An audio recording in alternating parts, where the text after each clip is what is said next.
بسم الله الرحمن الرحيم الحمد لله الذي خلق السماوات والأرض وجعل الظلمات والنور ثم الذين كفروا بربهم يعدلون هو الذي خلقكم من طين ثم قضى أجلا وأجل مسمى عنده ثم أنتم تمترون وهو الله في السماوات وفي الأرض يعلم سركم وجهركم ويعلم ما تكسبون وما تأتيهم من آية من آيات ربهم إلا كانوا عنها معرضين فقد كذبوا بالحق لما جاءهم فسوف يأتيهم أنباء ما كانوا به يستهزئون ألم يروا كم أهلكنا من قبلهم من القرون يمشون في مساكنهم ألم يروا كم أهلكنا من قبلهم من قرن مكناهم في الأرض ما لم نمكن لكم وأرسلنا السماء عليهم مدرارا وجعلنا الأنهار تجري من تحتهم فأهلكناهم بذنوبهم وأنشأنا من بعدهم قرنا آخرين ولو نزلنا عليك كتابا في قرطاس فلمسوه بأيديهم لقال الذين كفروا إن هذا إلا سحر مبين وقالوا لولا أنزل عليه ملك ولو أنزلنا ملكا لقضي الأمر ثم لا ينظرون ولو جعلناه ملكا لجعلناه رجلا وللبسنا عليهم ما يلبسون ولقد استهزئ برسل من قبلك فحاق بالذين سخروا منهم ما كانوا به يستهزئون قل سيروا في الأرض ثم انظروا كيف كان عاقبة المكذبين قل لمن ما في السماوات والأرض قل لله كتب على نفسه الرحمة ليجمعنكم إلى يوم القيامة لا ريب فيه الذين خسروا أنفسهم وهم لا يؤمنون وله ما سكن في الليل والنهار وهو السميع العليم قل أغير الله أتخذ وليا فاطر السماوات والأرض وهو يطعم ولا يطعم قل إني أمرت أن أكون أول من أسلم ولا تكونن من المشركين قل إني أخاف إن عصيت ربي عذاب يوم عظيم من يصرف عنه يومئذ فقد رحمه وذلك الفوز المبين وإن يمسسك الله بضر فلا كاشف له إلا هو وإن يمسسك بخير فهو على كل شيء قدير وهو القاهر فوق عباده وهو الحكيم الخبير قل أي شيء أكبر شهادة قل الله شهيد بيني وبينكم وأوحي إلي هذا القرآن لأنذركم به ومن بلغ أئنكم لتشهدون أن مع الله آلهة أخرى قل لا أشهد قل إنما هو إله واحد وإنني بريء مما تشركون الذين آتيناهم الكتاب يعرفونه كما يعرفون أبناءهم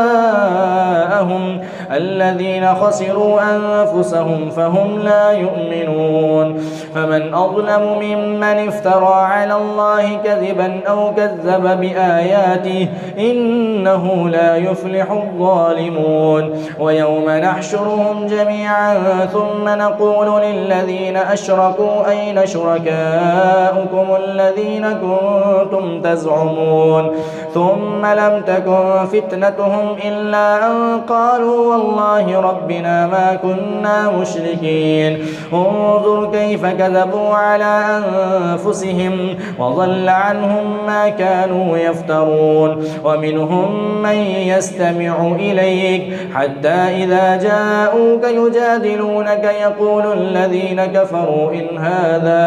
إن هذا إلا أساطير الأولين ومنهم من يستمع إليك وإن يروا كل آية لا يؤمنون وجعلنا على قلوبهم أكنة أن يفقهوه وفي آذانهم وقرا وإن يروا كل آية لا يؤمنوا بها حتى إذا جاءوك يجادلونك يقول الذين كفروا إن هذا إلا أساطير الأولين وهم ينهون عنه وينأون عنه وإن يهلكون إلا أنفسهم وما يشعرون ولو ترى إذ وقفوا على النار فقالوا يا ليتنا نرد ولا نكذب بآيات ربنا ونكون من المؤمنين بل بدا لهم ما كانوا يخفون من قبل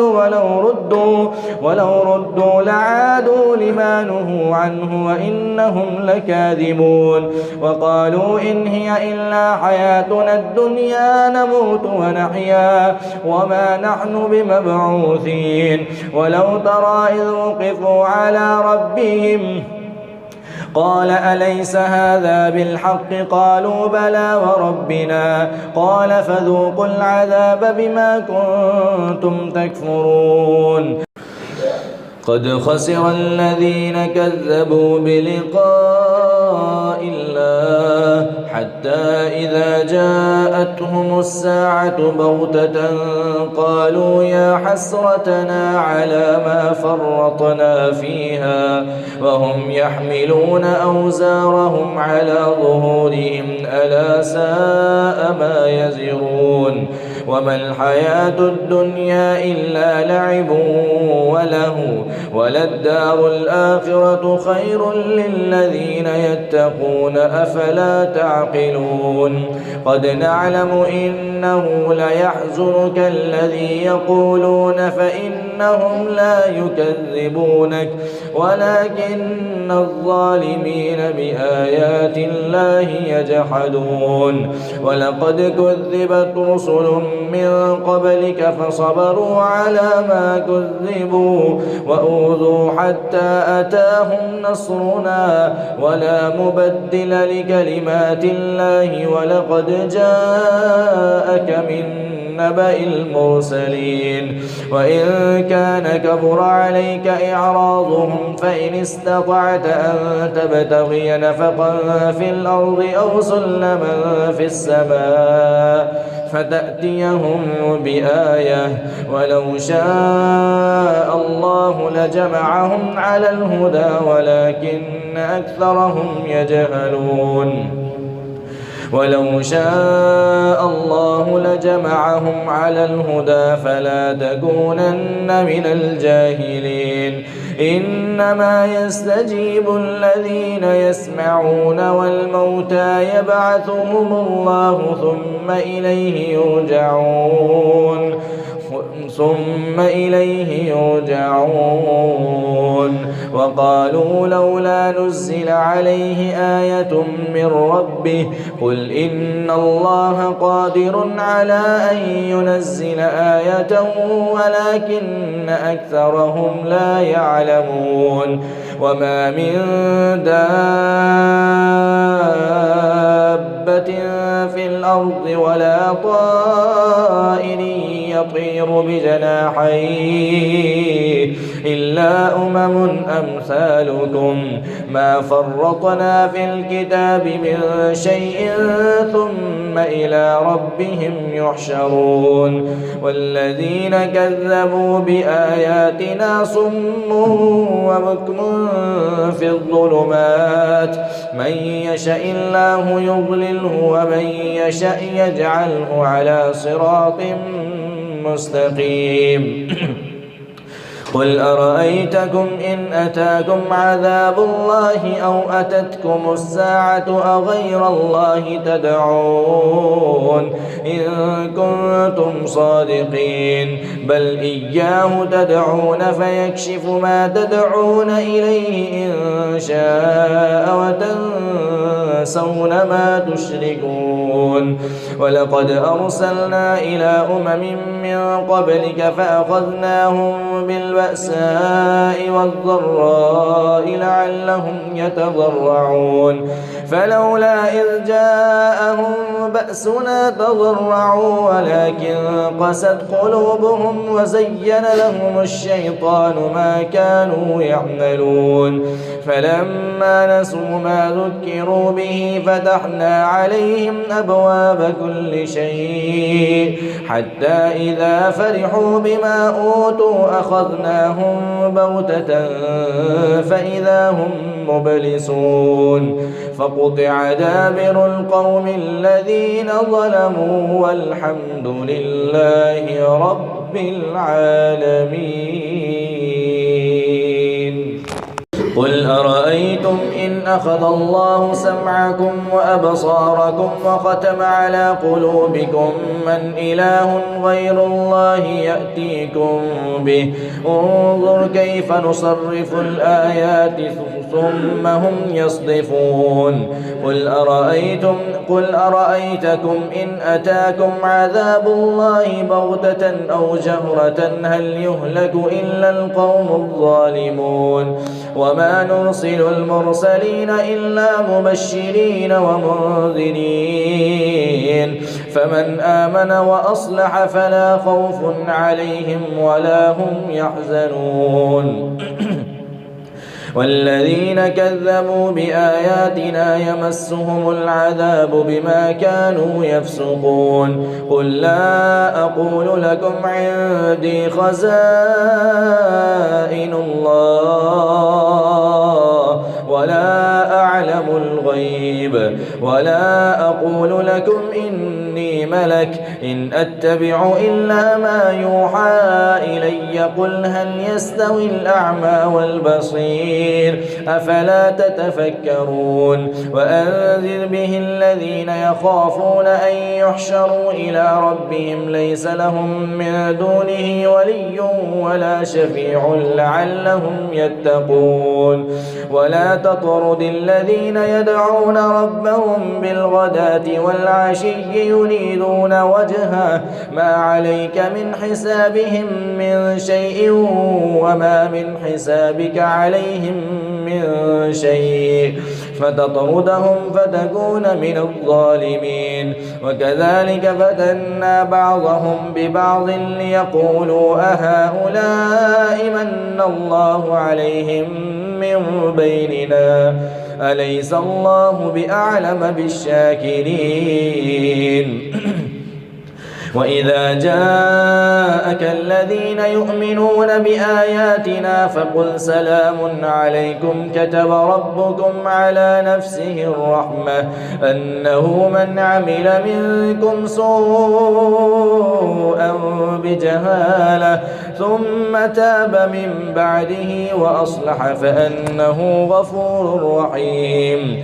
وكذلك نفصل الآيات ولتستبين سبيل المجرمين قل إني نهيت أن أعبد الذين تدعون من دون الله قل لا أتبع أهواءكم قد ضللت إذا وما أنا من المهتدين قل إني إني على بينة من ربي وكذبتم به ما عندي ما تستعجلون به إن الحكم إلا لله يقص الحق وهو خير الفاصلين قل لو أن عندي ما تستعجلون به لقضي الأمر بيني وبينكم والله أعلم بالظالمين وعنده مفاتح الغيب لا يعلمها إلا هو ويعلم ما في البر والبحر وما تسقط من ورقة إلا يعلمها ولا حبة في ظلمات الأرض ولا رطب ولا يابس إلا في كتاب مبين وهو الذي يتوفاكم بالليل ويعلم ما جرحتم بالنهار ثم يبعثكم فيه ليقضى أجل مسمى ثم إليه مرجعكم ثم ينبئكم بما كنتم تعملون وهو القاهر فوق عباده ويرسل عليكم حفظة حتى إذا جاء أحدكم الموت توفته رسلنا وهم لا يفرطون ثم ردوا إلى الله مولاهم الحق ألا له الحكم وهو أسرع الحاسبين قل من ينجيكم من ظلمات البر والبحر تدعونه تضرعا وخفية لئن أنجانا من هذه لنكونن من الشاكرين قل الله ينجيكم منها ومن كل كرب ثم أنتم تشركون قل هو القادر على أن يبعث عليكم عذابا من فوقكم أو من تحت أرجلكم أو يلبسكم شيعا ويذيق بعضكم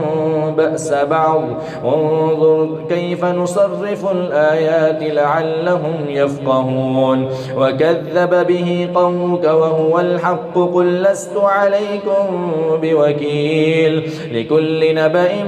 مستقر وسوف تعلمون وإذا رأيت الذين يخوضون في آياتنا فأعرض عنهم حتى يخوضوا في حديث غيره وإما ينسينك الشيطان فلا تقعد بعد الذكرى مع القوم الظالمين وما على الذين يتقون من حسابهم من شيء ولكن ذكرى لعلهم يتقون وذر الذين اتخذوا دينهم لعبا ولهوا وغرتهم الحياة الدنيا وذكر به أن تبسل نفس بما كسبت ليس لها من دون الله ولي ولا شفيع وإن تعدل كل عدل لا يؤخذ منها أولئك الذين أبسلوا بما كسبوا لهم شراب من حميم وعذاب أليم بما كانوا يكفرون قل أندعو من دون الله ما لا ينفعنا ولا يضرنا ونرد على أعقابنا بعد إذ هدانا الله كالذي استهوته الشياطين في الأرض حيران له أصحاب يدعونه إلى الهدى ائتنا قل إن هدى الله هو الهدى وأمرنا لنسلم لرب العالمين وأن أقيموا الصلاة واتقوه وهو الذي إليه تحشرون وهو الذي خلق السماوات والأرض بالحق ويوم يقول كن فيكون قوله الحق وله الملك يوم ينفخ في الصور عالم الغيب والشهادة وهو الحكيم الخبير وإذ قال إبراهيم لأبيه آزر أتتخذ أصناما آلهة إني أراك وقومك في ضلال مبين وكذلك نري إبراهيم ملكوت السماوات والأرض وليكون من الموقنين فلما جن عليه الليل رأى كوكبا قال هذا ربي فلما أفل قال لا أحب الآفلين فلما رأى القمر بازغا قال هذا ربي فلما أفل قال لئن لم يهدني ربي لأكونن من القوم الضالين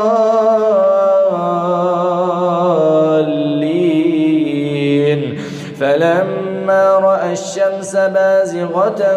قال هذا ربي هذا أكبر فلما أفلت قال يا قوم إني بريء مما تشركون إني وجهت وجهي للذي فطر السماوات والأرض حنيفا وما أنا من المشركين وحاجه قومه قال أتحاجوني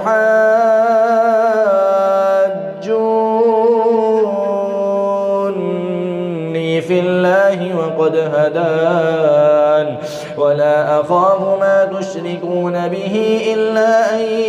يشاء ربي شيئا وسع ربي كل شيء علما أفلا تتذكرون وكيف أخاف ما أشركتم ولا تخافون أنكم أشركتم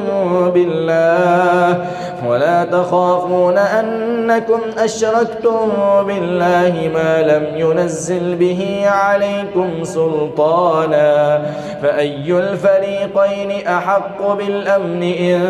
كنتم تعلمون الذين آمنوا ولم يلبسوا إيمانهم بظلم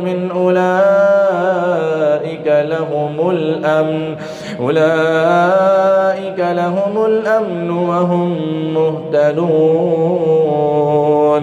وتلك حجتنا آتيناها إبراهيم على قومه نرفع درجات من نشاء إن ربك عليم حكيم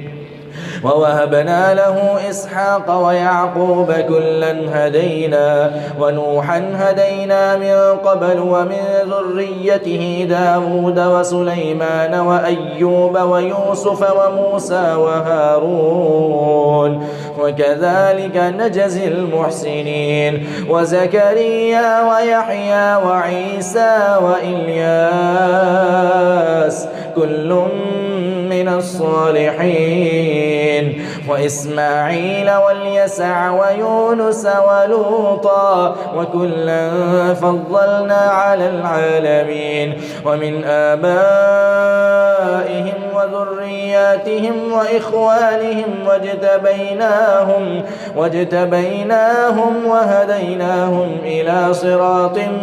مستقيم ذلك هدى الله يهدي به من يشاء من عباده ولو أشركوا لحبط عنهم ما كانوا يعملون أولئك الذين آتيناهم الكتاب والحكم والنبوة فإن يكفر بها هؤلاء فقد وكلنا بها قوما ليسوا بها بكافرين أولئك الذين هدى الله فبهداه مقتده قل لا أسألكم عليه أجرا إن هو إلا ذكرى للعالمين وما قدروا الله حق قدره إذ قالوا ما أنزل الله على بشر من شيء قل من أنزل الكتاب الذي جاء به موسى نورا وهدى للناس تجعلونه قراطيس تبدونها وتخفون كثيرا وعلمتم ما لم تعلموا أنتم ولا آباؤكم لهم قل الله ثم ذرهم في خوضهم يلعبون. وهذا كتاب أنزلناه مبارك مصدق الذي بين يديه ولتنذر أم القرى ومن حولها والذين يؤمنون بالآخرة يؤمنون به وهم على صلاتهم يحافظون. ومن أظلم ممن افترى على الله كذبا أو قال أوحي إلي ولم يوح إليه شيء ومن قال سأنزل مثل ما أنزل الله. ولو ترى إذ الظالمون في غمرات الموت والملائكة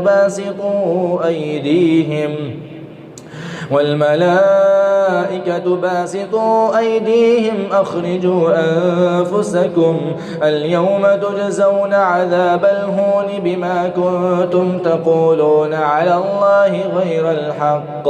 وكنتم عن آياته تستكبرون. ولقد جئتمونا فرادا كما خلقناكم أول مرة وتركتم ما خولناكم وراء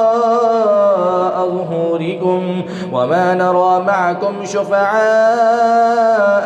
الذين زعمتم أنهم فيكم شركاء لقد تقطع بينكم وضل عنكم ما كنتم تزعمون. إن الله فالق الحب والنوى يخرج الحي من الميت ومخرج الميت من الحي ذلكم الله فأنا تؤفكون. فالق الإصباح وجعل الليل سكنا والشمس والقمر حسبانا ذلك تقدير العزيز العليم. وهو الذي جعل لكم النجوم لتهتدوا بها في ظلمات البر والبحر قد فصلنا الآيات لقوم يعلمون. وهو الذي أنشأكم من نفس واحدة فمستقر ومستودع قد فصلنا الآيات لقوم يفقهون. وهو الذي أنزل من السماء ماء فأخرجنا به نبات كل شيء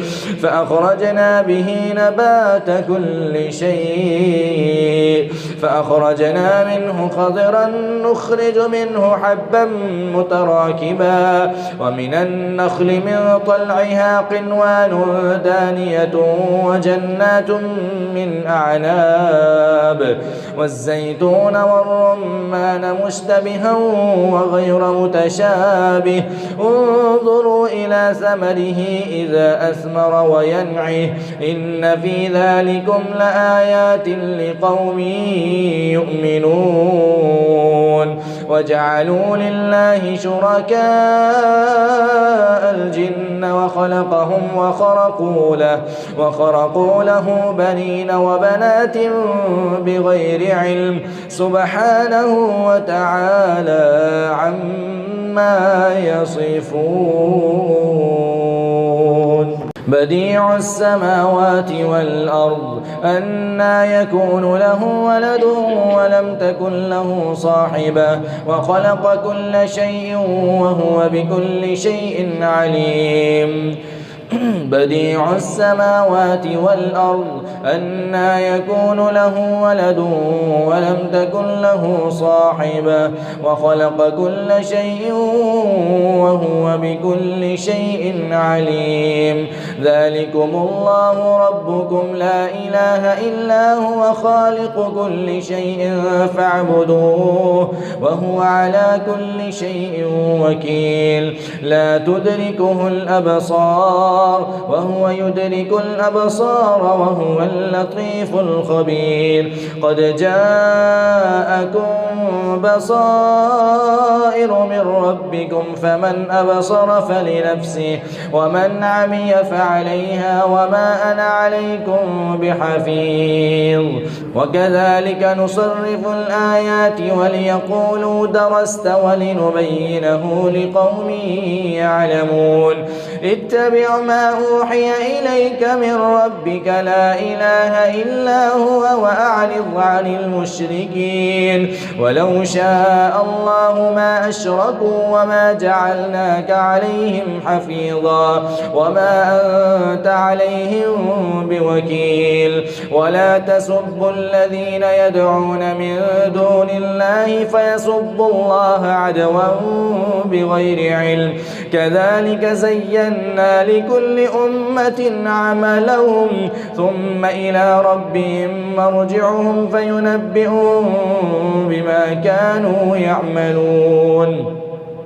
وأقسموا بالله جهد أيمانهم لئن جاءتهم آية ليؤمنن بها قل إنما الآيات عند الله وما يشعركم أنها إذا جاءت لا يؤمنون ونقلب أفئدتهم وأبصارهم كما لم يؤمنوا به أول مرة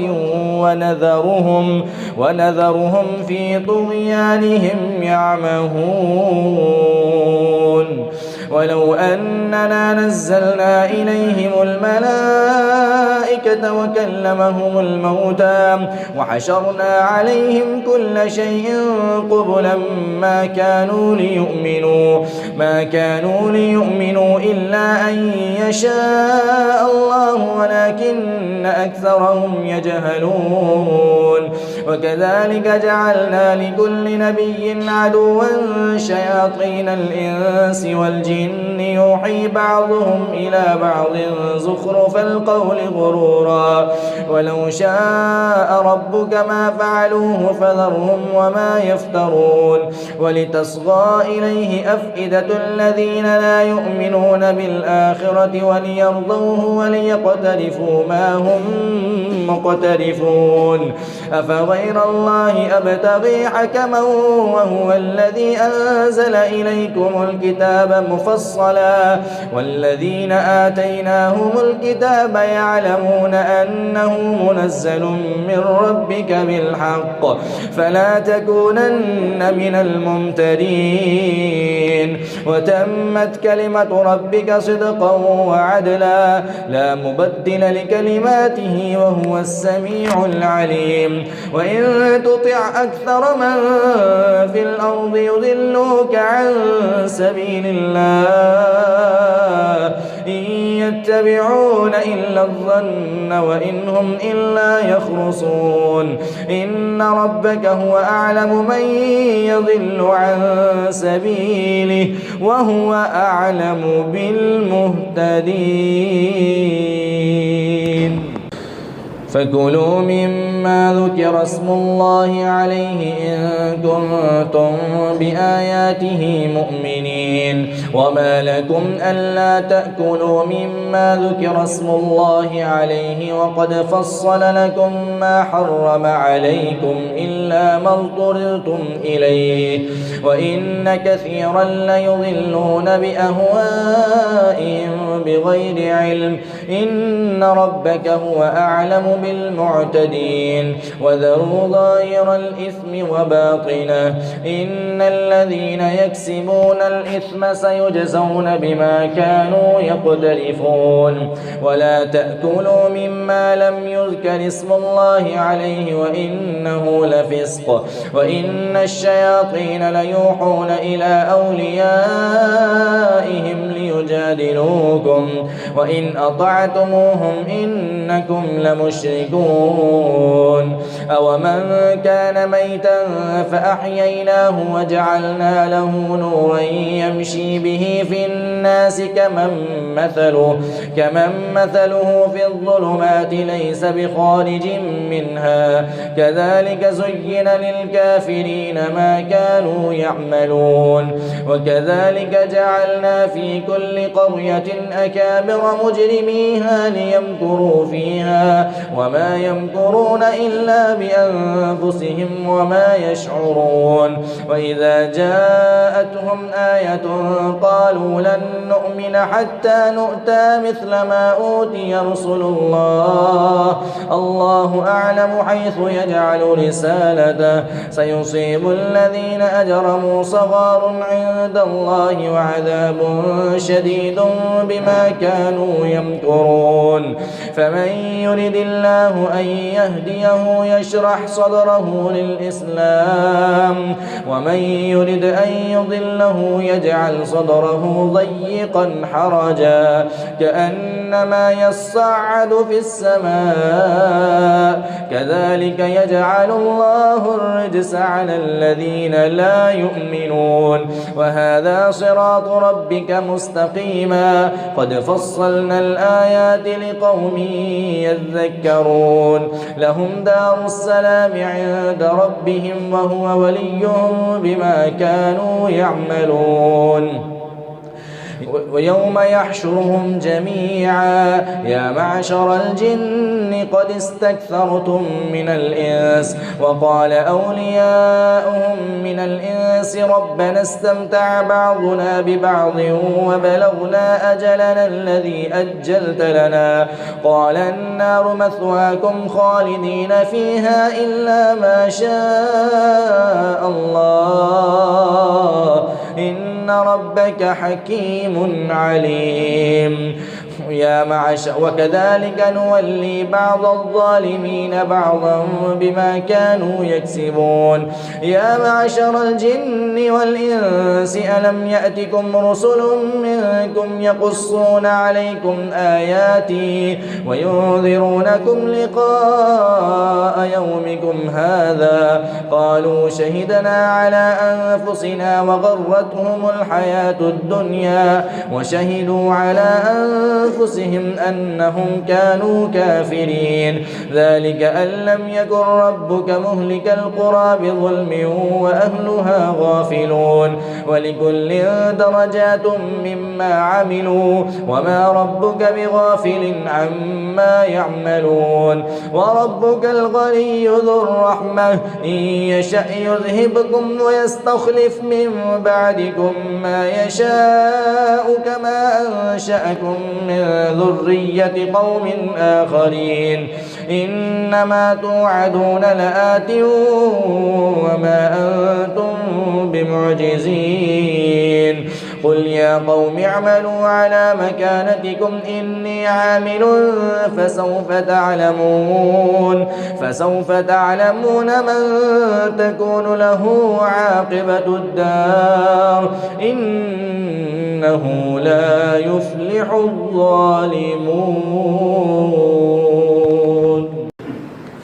وجعلوا لله مما ذرأ من الحرث والأنعام نصيبا فقالوا هذا لله بزعمهم وهذا لشركائنا فما كان لشركائهم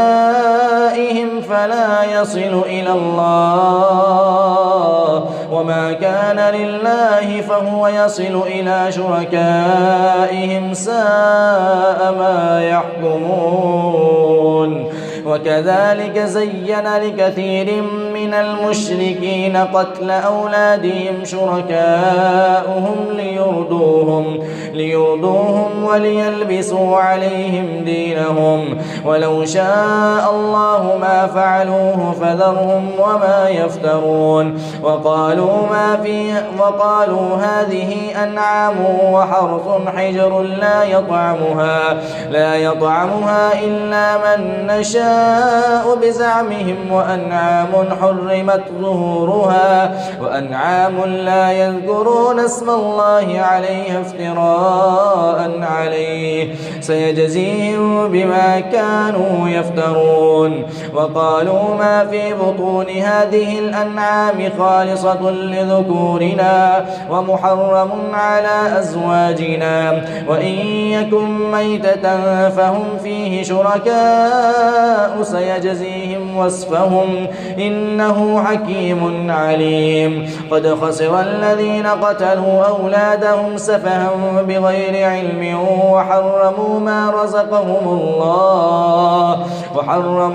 رزقهم الله افتراء على الله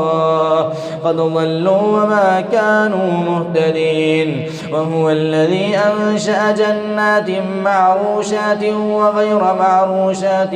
والنخل والزرع مختلفا أكله والزيتون والرمان متشابها وغير متشابه كلوا من ثمره إذا أثمر وآتوا حقه يوم حصاده ولا تسرفوا إنه لا يحب المسرفين. ومن الأنعام حمولة وفرشا كلوا مما رزقكم الله ولا تتبعوا خطوات الشيطان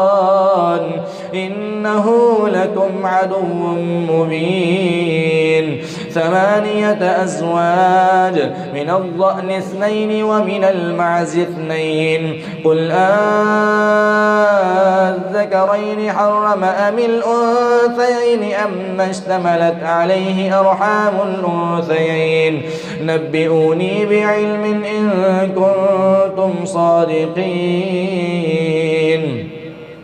ومن الإبل 2 ومن البقر 2 قل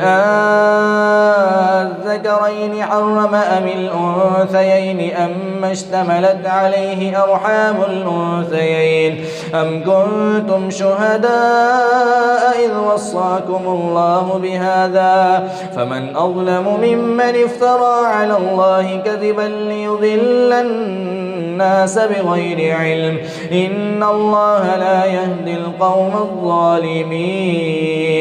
قل لا أجد فيما أوحي إلي محرما على طاعم يطعمه إلا أن يكون ميتة أو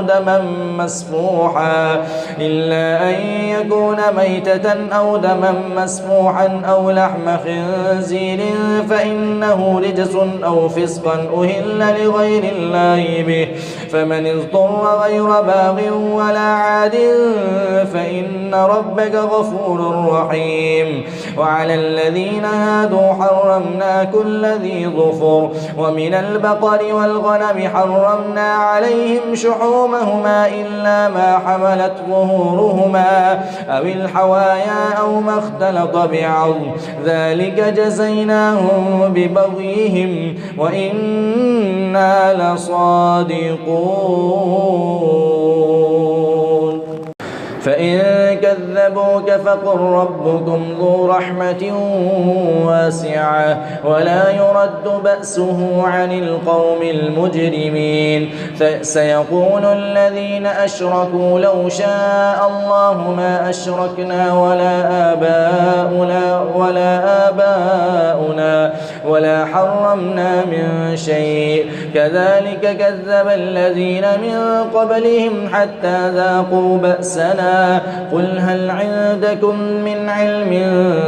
فتخرجوه لنا إن تتبعون إلا الظن وإن أنتم إلا تخرصون. قل فلله الحجة البالغة فلو شاء لهداكم أجمعين. قل هلم شهداءكم الذين يشهدون أن الله حرم هذا فإن شهدوا فلا تشهد معهم ولا تتبع أهواء الذين كذبوا بآياتنا والذين لا يؤمنون بالآخرة وهم بربهم يعدلون. قل تعالوا أتل ما حرم ربكم عليكم ألا تشركوا به شيئا الحسنى وبالوالدين إحسانا ولا تقتلوا أولادكم من إملاق نحن نرزقكم وإياهم ولا تقربوا الفواحش ما ظهر منها وما بطن ولا تقتلوا النفس التي حرم الله إلا بالحق ذلكم وصاكم به لعلكم تعقلون ولا تقربوا مال اليتيم إلا بالتي هي أحسن حتى يبلغ أشده وأوفوا الكيل والميزان بالقسط لا نكلف نفسا إلا وسعها وإذا قلتم فاعدلوا ولو كان ذا قربى وبعهد الله أوفوا ذلكم وصاكم به لعلكم تذكرون وأن هذا صراطي مستقيما فاتبعوه ولا تتبعوا السبل فتفرق بكم عن سبيله ذلكم وصاكم به لعلكم تتقون ثم آتينا موسى الكتاب تماما على الذي أحسن وتفصيلا لكل شيء وهدى ورحمة لعلهم بلقاء ربهم يؤمنون وهذا كتاب أنزلناه مبارك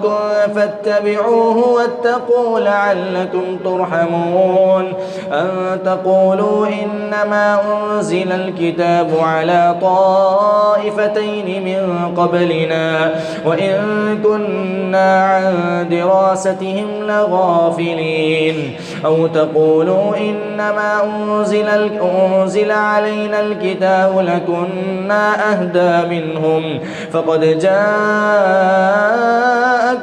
بينة من ربكم وهدى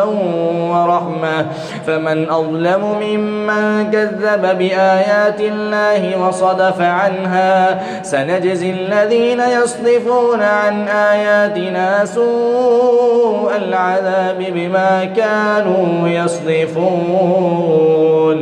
هل ينظرون إلا أن تأتيهم الملائكة أو يأتي ربك أو يأتي بعض آيات ربك يوم يأتي بعض آيات ربك لا ينفع نفسا إيمانها لم تكن آمنت من قبل أو كسبت في إيمانها خيرا قل انتظروا إنا منتظرون إن الذين فرقوا دينهم وكانوا شيعا لست منهم في شيء إنما أمرهم إلى الله ثم ينبئهم بما كانوا يفعلون من جاء بالحسنة فله 10 أمثالها ومن جاء بالسيئة فلا يجزى إلا مثلها وهم لا يظلمون قل إنني هداني ربي إلى صراط مستقيم دينا قيما ملة إبراهيم حنيفا وما كان من المشركين قل إن صلاتي ونسكي ومحياي ومماتي لله رب العالمين لا شريك له وبذلك أمرت وأنا أول المسلمين قل أغير الله أبغي ربا وهو رب كل شيء ولا تكسب كل نفس إلا عليها ولا تزر وازرة وزر أخرى ثم إلى ربكم مرجعكم فينبئكم بما كنتم فيه تختلفون وهو الذي جعلكم خلائف الأرض ورفع بعضكم فوق